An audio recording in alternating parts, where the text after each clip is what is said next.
Hello everyone, good morning. আজকের ব্লগটা শুরু করছি গয়া থেকে। ফার্স্টে আমরা গয়ার সাইট সিন করেছিলাম এবং গয়া টু বোধগয়ার ডিস্টেন্স হচ্ছে 15 মিনিটস মতন গাড়িতে যেতে লাগে। তো ফার্স্টে যে গয়ার সাইট সিনে যেখানে গেছিলাম সেটা হচ্ছে বিষ্ণুপাদ মন্দির বা পিণ্ডদান মন্দিরও তোমরা বলতে পারো। অ্যাকচুয়ালি এই মন্দিরটায় পিণ্ডদান করা হয় এবং বিষ্ণুর পায়ের পদচিহ্ন আর কি এই মন্দিরটায় পাওয়া গেছিলো, তো সেই জন্য নাম হচ্ছে বিষ্ণুপাদ মন্দির। আর এই মন্দিরটা কিন্তু গয়াতেই অবস্থিত, বুদ্ধ গয়াতে নয়। Hello everyone, welcome to my channel and welcome to Land of Buddha. Buddham Sharanam Gacchami.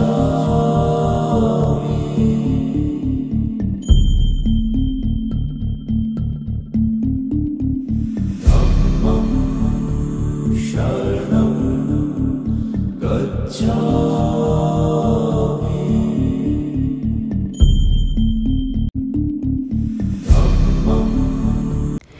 কেন ল্যান্ড অফ বুদ্ধা বললাম সেটা তো তোমরা ভিডিওটা দেখতে দেখতে বুঝেই যাবে। বুদ্ধদেব নির্মাণ লাভ করেছিল এইখানে বোধগয়াতে, যে গাছটির নিচে সেটা হচ্ছে মহাবোধি টেম্পলে সেই গাছটি রয়েছে। অ্যাকচুয়ালি মহাবোধি টেম্পলে হচ্ছে ক্যামেরা নিয়ে যেতে দেয় না, সেই জন্য নিয়ে গেছিলাম ফোনটা, কিন্তু ভেতরে ঢুকতে দেয়নি বলে আর ভিডিও করা পসিবল হয়নি। তো ক্যামেরা অ্যালাউ করেছিল, ক্যামেরার জন্য একটা ভাড়া দিয়ে ক্যামেরাটা নিয়ে যেতে পেরেছিলাম, তো সেই কয়েকটা ছবি আমি তুলতে পেরেছি। ছবিগুলো পারলে আমি এখানে অ্যাটাচ করে দেবো। তো আমরা চলে এসেছি এখন বোধগয়াতে, বোধি মহাবোধি টেম্পলে যাওয়ার রাস্তাটা। তো আগে টেম্পলে পৌঁছার রাস্তায় অনেকটাই ভিড় আছে, টেম্পলে পৌঁছে তারপর দেখাচ্ছি। আর এই যে পেছনে এরা সবাই চলে এসছে, তো টেম্পলে যাই তারপর গিয়ে দেখাচ্ছি কি কেমন কি সবটাই। ওই যে সামনেই হচ্ছে মহাবোধি টেম্পল। কথা আটকে যায় মাঝে মধ্যে। যাই হোক, এই যে এই রাস্তাটা, আর দেখলেই দেখো রাস্তাটা দেখে মনে হবে একটা মিনি টিবেট। খুব ভালো কিন্তু জায়গাটা। এই যে টেম্পলের মধ্যে মনে হয় না ফোন বা ক্যামেরা কিছু অ্যালাউ আছে। গিয়ে দেখি কি বলে তারপর।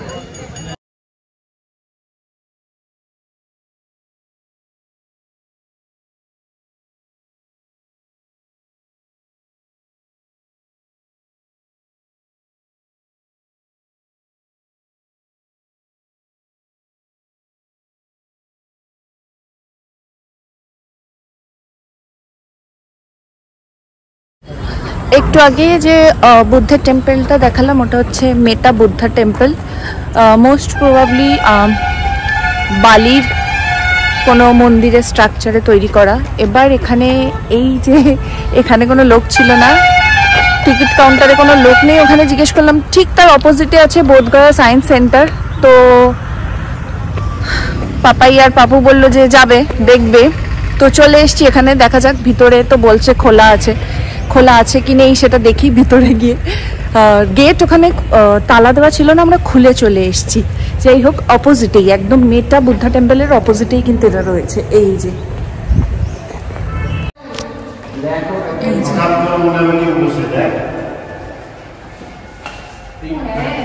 ভিতরে সায়েন্সের সমস্ত কিছু আছে। জানি না কেন খুলে রেখে চলে গেছে। যাই হোক, গেছে তো ভালোই হয়েছে, আমরা ঘুরে নিলাম।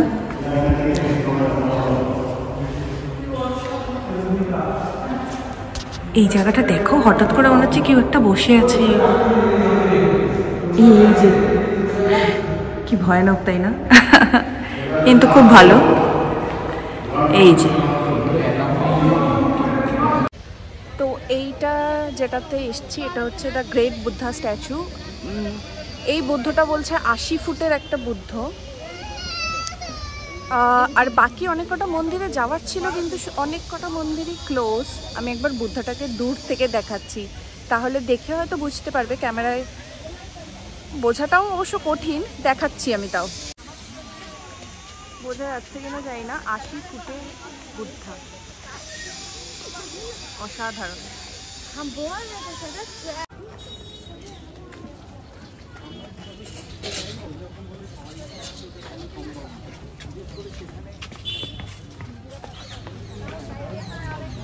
হচ্ছে ভুটানিস টেম্পল। সব কটা টেম্পল মনাস্ট্রি সবই সুন্দর, কিন্তু প্রচণ্ড ভিড় আর এত লোকজন যে কিছুই করা হচ্ছে না। ভুটানিস টেম্পলের মধ্যে বুদ্ধটা কিন্তু খুবই সুন্দর ছিল, কিন্তু অনেক কষ্ট করে দেখতে হয়েছে, এত ভিড়। 25 তারিখ ছিল এই দিনটা, সেই জন্য মনে হয় আরও ভিড় হয়েছিল। এত ভিড় সবকটা জায়গায় যে কিছু বলার মতো নেই, কোনো মতে কষ্ট করে ভিডিওগুলো করতে। হোটেলে ফিরে চলে এসেছি, এই যে হোটেলে ফিরে চলে এসেছি। সারা দিন যে যে জায়গাগুলো যাওয়ার ছিল গেছি, কিন্তু এত ভিড়, এত মানে কি বলবো লোকজন, ভিডিও সেইভাবে বানানোও যায়নি। করেছি ব্লগ যেটুকু পারি করেছি, দেখা যাক কি হয়েছে। যাই হোক, এখন হোটেলের পাশেই একটা মনাস্ট্রি আছে, তো সেখানেও যাচ্ছি, দেখি। জায়গাটা ভালো, মনাস্ট্রিগুলো খুবই সুন্দর, কিন্তু আমি বলবো যে এই টাইমটায় না আসাই ভালো। ডিসেম্বর মাসের 25 তারিখ, 30 তারিখ, 31 তারিখ, 1 জানুয়ারি, আমার মনে হচ্ছে এই জন্যই এত ভিড় ছিল।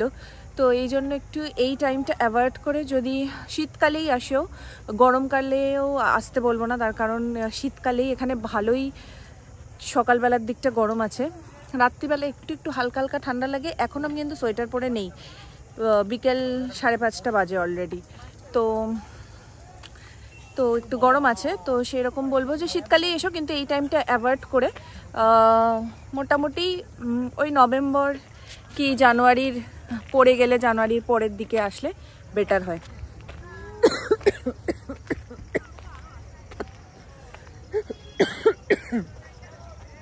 সরি। আচ্ছা, ওইদিকে হোটেলটা আমাদের আছে, আর এইদিকে এত ফাঁকা জমি। আমি ব্যাক ক্যামেরা করে নি, দাঁড়াও।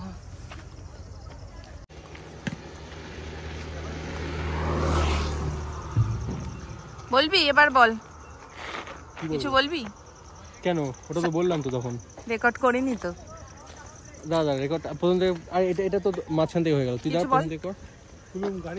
Hello everyone, please unsubscribe my channel. Unsubscribe my channel. তোর এই চ্যানেলটা আপনারা শীঘ্রই আনসাবস্ক্রাইব করুন। যা কানপুরের ভাষায় বল। হ্যাঁ, কানপুরের ভাষায় যদি বলতেই চাস, কানপুরের ভাষায় বল। ऐसा नहीं होता, क्यों? বেঙ্গলিতেই বলবো। না না, পুরোটা যারা পুরোটা দর্শকরা এরকম ভাবে, এরকম ভাবে, এরকম ভাবে। আপনারা ডিসলাইক বাটনটা ऐसा নিচে नहीं আছে, होता পুরোটা কানপুরের ভাষায়। ওই ডিসলাইক বাটনটা প্রেস করুন, আনসাবস্ক্রাইব বাটনটা প্রেস করুন, আর হেড কমেন্টস দিয়ে ভরিয়ে দিন, ব্যাস। আর এইতে দেখবেন। তুই বল। রেকর্ড কর। আমার বলা হয়ে গেছে, আমি একটু হাইফাই মানুষ, তো আমি বেশি নো ক্যামেরা। ক্যামেরা। এখন যেখানে যাচ্ছি সেটা হচ্ছে হোটেলের পিছন দিকেই মনাস্ট্রিটা। খুব হাসাহাসি করছে না, বেকার ভিডিও ব্লগ আমাকে বানাতে দিচ্ছে না, এমনিও বানাতে পারিনি। তারপরে ওখানে এত ভিড় ছিল ওই মনাস্ট্রি। এনার ব্লগ কেন দেখেন? এনার ব্লগ দেখবেন না আপনারা, আপনার ফালতু বকছে, ঠিক আছে? ব্লগ দেখবে আর বেশি করে সাবস্ক্রাইব করবে। যাই হোক, যাই মনাস্ট্রিটাতে গিয়ে দেখাচ্ছি। তারপরে এই যে পেছনে দুজন আসছে, ওই যে কি তুলে নিয়ে এসছে এমনি সাবস্ক্রাইবার। হোটেলের পাশেই এই মনাস্ট্রিটা ছিল, এটা হচ্ছে তারা দেবী টেম্পল। হোটেলের পাশেই সব থেকে সুন্দর মনাস্ট্রিটা মনে হয় ছিল, আর এখানে একটুও ভিড় ছিল না। তো এটা আমরা বিকালবেলার দিকে মনে হয়েছিল যে কিছু হোটেলের পাশেই যখন আছে একটু ঘুরে আসি, গিয়ে দেখি এত সুন্দর একটা মনাস্ট্রি। তো অর্ধেকের বেশি মনাস্ট্রিগুলোতে আমরা গেছি ঠিকই, কিন্তু আমি ব্লগে একটা কিছুও নিতে পারিনি, তার কারণ বিভৎস ভিড় ছিল। সেটা ওইখানে ওই পর্যায়ে না থাকলে হয়তো কেউ বুঝতে পারবে না যে কি পরিমাণ ভিড় ছিল। আর এই মনাস্ট্রিটার ভেতর দেখে এত নিট অ্যান্ড ক্লিন, এত সুন্দর, আর এই বুদ্ধটাও অসাধারণ অসাধারণ। তো এটাই হচ্ছে ব্যাপার। হোটেলের পিছন দিকে এই মনাস্ট্রিটা ছিল, এত ভালো। এখানে দেখো কে, ডাকিস না। এটা কিন্তু অসাধারণ মনাস্ট্রি একটা। এত জায়গায় ঘুরে আসলাম, এত ভিড় ছিল, কিন্তু এখানে একদম হোটেলের পিছনেই আর একদমই ফাঁকা, তো সেই জন্য আরো একটু ভালো লাগছে বেশি। উপরেও মনে হয় যাওয়া যায়, যাই তারপরে দেখাই, দেখছি যাওয়া যায় কিনা। বলছে 5:30টার সময়, 5টার মধ্যে সমস্ত মনাস্ট্রি বন্ধ হয়ে যায়, তো 5টার মধ্যেই ক্লোজ করে দেবে। তো এখন বাজে হচ্ছে 4:30, তাড়াতাড়ি যাই, গিয়ে দেখে নিই। বসে গেছে।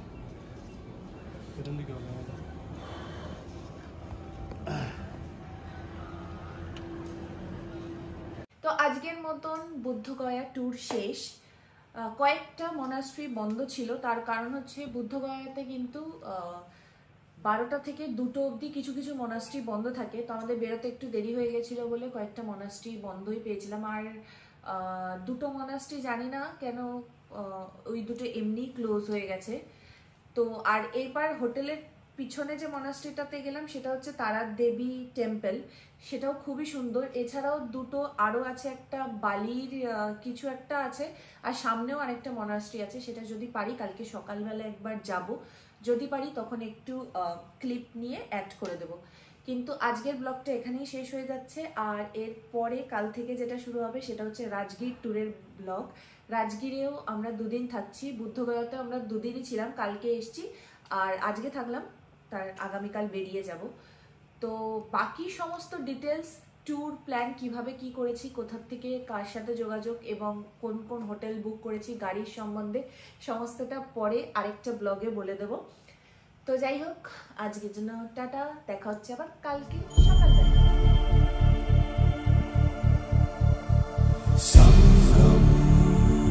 शरणं गच्छ।